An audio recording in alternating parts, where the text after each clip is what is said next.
はい、こんにちは。道にあるちょっと古いもののパパ芸能です。いつもご視聴ありがとうございます。今回は素堀の廃水路です。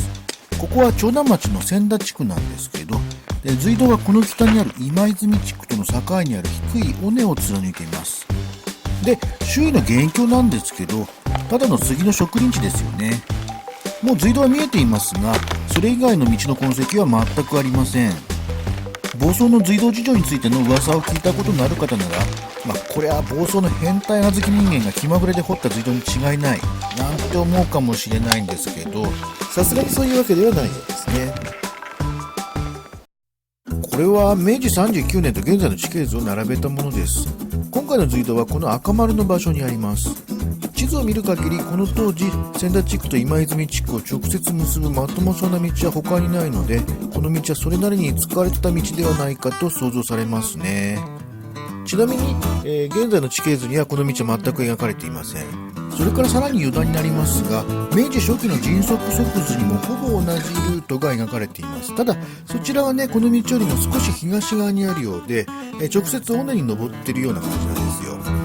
ですんでね、ここもうちょっと頑張って尾根に登るとね、江戸道がひょっとしたら登っているかもしれませんね。さて、それではいよいよ隧道に入ります。ちなみに今回は南側からです。それからね、ちょっとばかし自慢話をさせていただきますとね、ここ注目のところです。道路守備の世界でこの隧道の存在に気づいてね、ネットに紹介したのは多分僕が最初だと思います。正確にはね、友人2人と言って見つけたんですけどね。ただね、それでも地形図でここの存在に気がついて、で、現地でもね、一番最初に爆笑を特定したの僕だったんでね。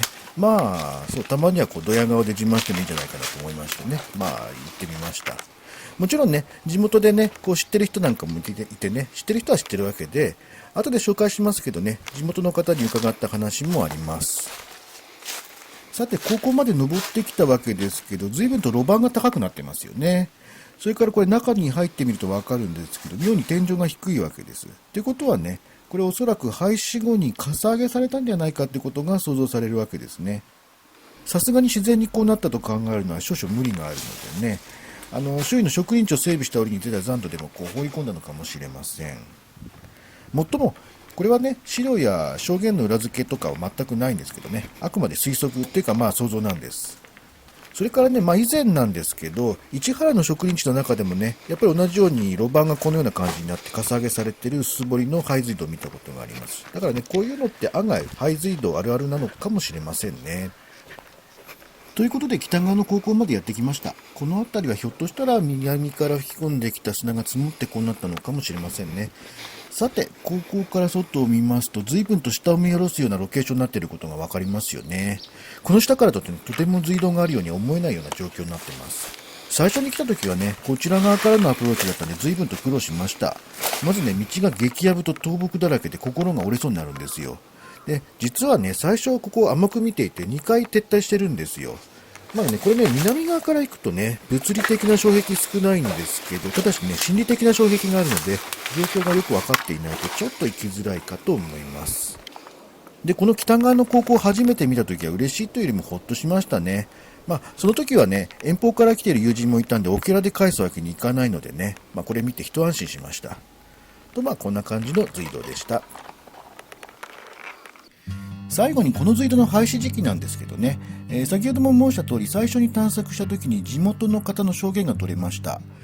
友人の自称人見知りのマキキさんがね、自称人見知りなのに畑仕事してたお母さんに話しかけてね、自称人見知りなのにものすごく嬉しそうな顔して小1時間話し込んでいろいろと話して聞いてくれたんですよ。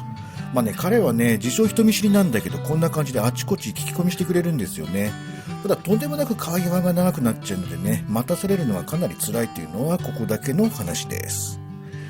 で、肝心の近所のお母さんの話なんですけど、それによりますとお母さんがお嫁に来た時にすでに隧道は使われていなかったようなんですよ。で、そもそも隧道の存在知ってるけど実際には行ったことがないそうです。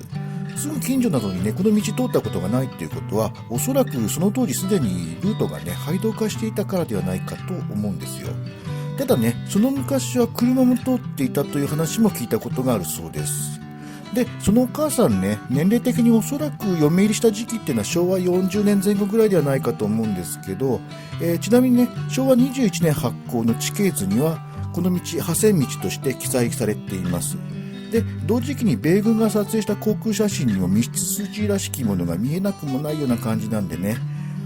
この道はおそらく戦後しばらくは使われていて、昭和30年代前半ぐらいに廃道化したんではないかなというふうに思います。かなり想像力たくましくしてみた推測なんですけどね。ということで今回の動画は以上です。いかがだったでしょうか。今回もご視聴ありがとうございました。またお会いしましょう。さようなら。